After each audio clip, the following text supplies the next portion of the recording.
Thanks for being here. Thank you very much for having me. Absolutely. So Gail is a success coach. She takes people on retreats, spiritual retreats. Since she had a spiritual transformation, how many years ago? Well, about 10 years ago, I kind of had this spiritual awakening. Okay. So, I mean, talk about that.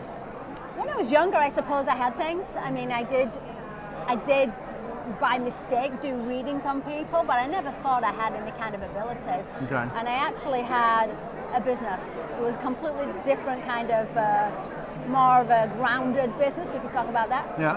And I went to a workshop, and it was kind of a health expo, and there was a psychic there, yeah. just going around the room picking people, and I'm thinking, oh, give me a message, you know.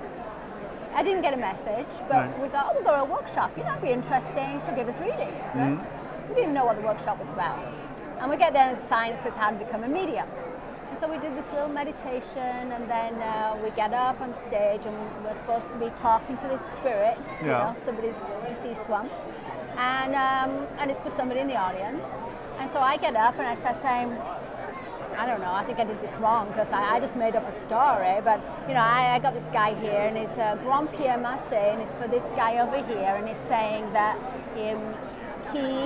he's supposed to take over my company. It's a scaffolding company, and his dad took it, and then he was supposed to take it, but he became a pilot.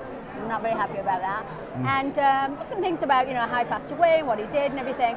And I was like, so I don't know, I just made that up. The guy's like, oh my God, that was my grandfather's name, that was my dad's business, I was supposed to take it, I am a pilot, all these things are correct. Wow. And I'm like, I have no idea how I did that. Right. And it was just, that was 10 years ago? Real. Yeah. Okay. And then it just started coming, and I went home, and it was like, I'd opened this door and they wouldn't shut up. Yeah. I mean, they were just coming at me, and you know, the next day I went back to this workshop, and I'm like, okay, you got a message, you got a message, you got a message. And I'm like, okay, I think I'm making this up. I don't know how I'm doing this. Right. And so to me, it was just an instant. Some people it kind of comes on gradually. Right. Some people, you know, they work on developing that. I think we all have it. Mm-hmm. And obviously I must have had it, you know, all my life, and I just never really tried. Sure.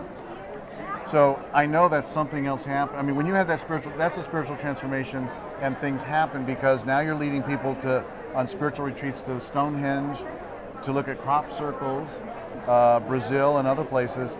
So along the way, you must have expanded even more to the point of your heart's open. I mean, what other kinds of spiritual realizations did you have from that? So this kind of opened the door for me, and then I still didn't really believe in myself, but I started, you know, looking more into it.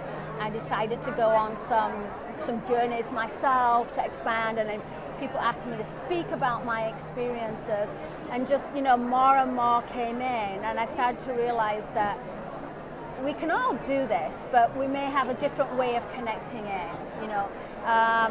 Some people, it comes instantly. Some people have to work on it. Some people connect more visually. Some people hear messages. And there's different teachers all over the world that can help you to open up. And maybe somebody's going to resonate with me. Mm-hmm. Maybe I'll just say that right thing that's going to set them on their path. Maybe somebody else is going to say something. So I started kind of exploring this for my own journey. Sure. And then people wanted to follow and come along. And then I was like, I'd like to take a trip to, maybe I'll go to Brazil, you know. Who wants to come with me? And 10 or 20 people come with you. Exactly. Yeah. And then maybe Bali. I'd like to go visit all the healers in Bali, you know. And so, you know, 10 or 20 people came with me to Bali. I ended up going like 7, 10 times to Bali. So what happens if someone comes with you on one of these trips? What happens to them in Bali or wherever? Well, sometimes I do coaching and, you know, helping them to open up and try to find out, you know, what is it that they want, and often they experience, you know, more than they're even expecting. Sometimes they don't really know. Right. So sometimes they're coming they've got a healing problem, they've got a health issue. And sometimes they come just because they're interested in expanding. Yeah. And sometimes they get something they're not expecting. But I mean, I coach them in the place that we're going. Let's go see these healers. Let's go to these sacred places. Let's go to these vortexes of energy. Right. And let's go ahead and do an opening there. Let's do some past life regression there. And to really kind of figure out what that individual needs. And the goal is to have some kind of, you know, opening. Right. Where, to me, when you get that connection and you really feel it, then healing, intuition, psychic abilities, it all comes from the same place. So, clients are looking for healing. You got to get them to that place, that thing that really connects them. And it's not about me doing healing on them. Yeah. I'm really just showing them how they connect to the universe and how they get their own healing. I'm just like a conduit. And having fun and journeying at the same time. And you learned how to do that after you had that opening when you started doing readings.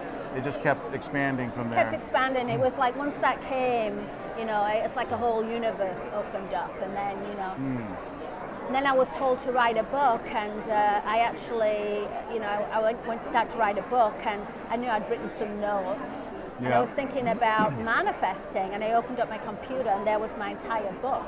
I don't even remember typing it up. I remember doing some notes. Okay, right? so it's sort of channeled? So it was channeled. So my first book, I didn't even really write it. It just kind of appeared. I've been trying to get them to write some other books. That's okay. You can still collect the money for that book. That's okay.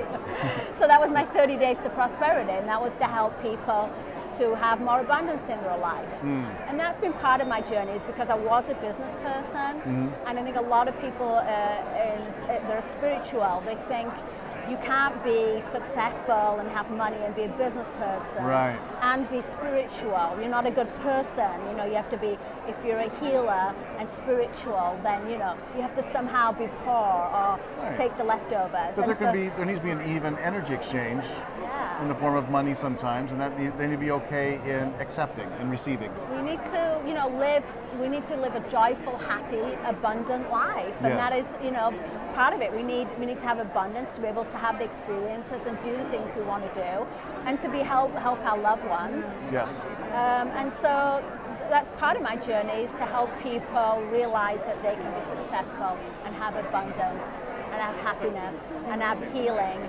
And so many people believe they can only have one thing or the other, or they don't deserve. That's right. And so I do these journeys, and I love to take people, but not everybody can go on a journey. And so there are people at home that are kind of following the journey, like on Facebook or through my emails. I share with people. If they go to your website, they'll find some things too, I know. So let them know what your website is. I know you're going to spell your name. So my name is just Gail Thackray. My site's gailthackray.com. So it's GailThackray.com. And on there you can find, I have an inner circle, which is lots of free content. So lots of workshops I've done on. Yeah, you're very generous. You have a lot of free content. Yeah, and I think that's important because, I want to share. I want to do that. And then, I have like retreats and more intensive workshops if somebody wants to go more into it. But it's about, let's see if they find something they resonate with. So I give lots of free content.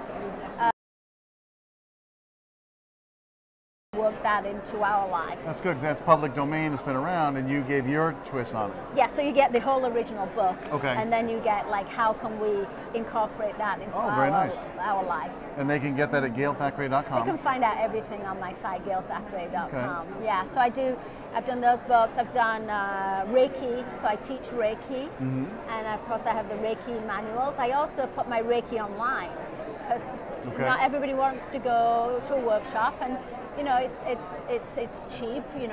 For $29 you can become a Reiki certified healer, get your certificate. So I love the online world now. There's a lot of courses and things available.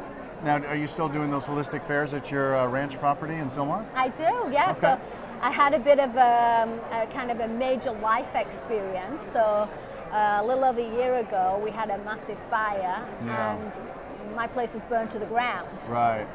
Which I didn't think. We'd had close calls, but this was gone. Right. And that was a big learning lesson for me. I think it was a clearing out of the energy. Sure. And I've been talking about manifesting, and it's like, okay, here you go. You are, done. You are starting from scratch. Right. And not even insurance money or anything. Like starting from scratch. Wow. And yet felt very empowered that, I'm still here, and we manifest everything in our life. I had already manifested what I'm doing and the career that I love. And so and do it all again. And we're building. It's slow, but you know, we've now got events going again at the ranch, and we've got the energy coming in, which is lovely. Very nice. I've been there. It's a great ranch. It's fun. You got places for lectures. You got places for vendors, and it's great. It's up in the mountains. Yeah. It's very I nice. definitely love doing the expos and having the fairs. There's, you know, so many different healers to experience, and not everybody resonates with that one person. I mean, I think, and that's why I like to do the journeys to different places around the world. Let's go experience and see. Do you like the stone circles? Does that really resonate with you? Do you like the Filipino healers or the Aboriginals, or you know, there's what works for you and what really opens you up, and you know, maybe you want to experience a few things. I just want to have one last question. Those crop circles you take people to, what do you think of those? And do you feel anything from them, or? Well, okay, so honestly, some of them I think are fake. Oh, for really? Sure. Oh, that you can tell. Oh yeah, I mean, so these crop circles appear, and there's a pub there, right? And so there's a season, and we all hang out at the pub. And then and crop circles keep appearing in the same area? Well, the same kind of general area within a few miles, right? Okay. And so you've got airplanes that are flying over, and they'll radio down, hey, one just appeared, it's, you know, such and such a street, you know, and we'll all go running off to find that crop circle. Right. And the ones that are real, I mean, you get close to them, you're already buzzing. Okay. It's a feeling like you're in a very high state of meditation, but you're not meditating. You're just walking in there, and they get higher and higher. Yeah. And I remember one was so powerful. I had this bracelet that had meteorites and Maldavite. And it got so hot, it burned my hand. I took it off because it was vibrating so high. And actually sitting in there, I mean, I had a headache. It was too strong. Okay. So you could definitely feel it. Whereas there's some others, I mean, you know, the ones that are real, the crop is like intertwined. You know, these amazing designs. Like braided on the ground. Wow. And they're, you know, half a mile long, and they just appeared overnight. Like an hour ago they weren't there, and now they're here, right? And then you've got these other ones, and it's like clearly somebody stumped the crop down, right? And there's no energy, no nothing. Okay. So yeah, there's a few fake ones, but I definitely think there's some real ones. We had some really wild stuff. We caught on camera this light hovering over one of the crop circles. And all my clients were there like, oh my God, and we took photos and we took videos, and I'm standing with my crew going, look at this blue light, isn't that crazy? And it's been there for ages. And then afterwards, I said to the editors, why didn't you put the bit in about the blue light? And they said, what blue light? There was no blue light. We looked through the footage, couldn't find it. I called all my clients. They'd all taken photographs of it. Nobody could find any of it. It was just there for you. Yeah, just for you to experience in that moment. Absolutely. Okay. Yeah. So, awesome. Yeah, I've seen miraculous things. I mean, there are amazing healers all over the world. Yep. I mean, some are fake, some are not so good. There are ones that are just mind-blowing. But it's important that everyone have their own experience of life, whatever that is. Some people are going to see visions, some people are going to speak to the dead, some people are going to see see orbs. But it's just important, and whether it's true or not for one person, it doesn't matter. It matters what your experience is. Absolutely. And go have your best experience in life. Go crazy. There's a lot available, right? Yeah, absolutely. Yeah. Okay. Well, thanks for sharing this time and space. Yeah. Thank you. So people go to GailThackray.com for all that free content and classes. Thanks for being here. Thank you. All right.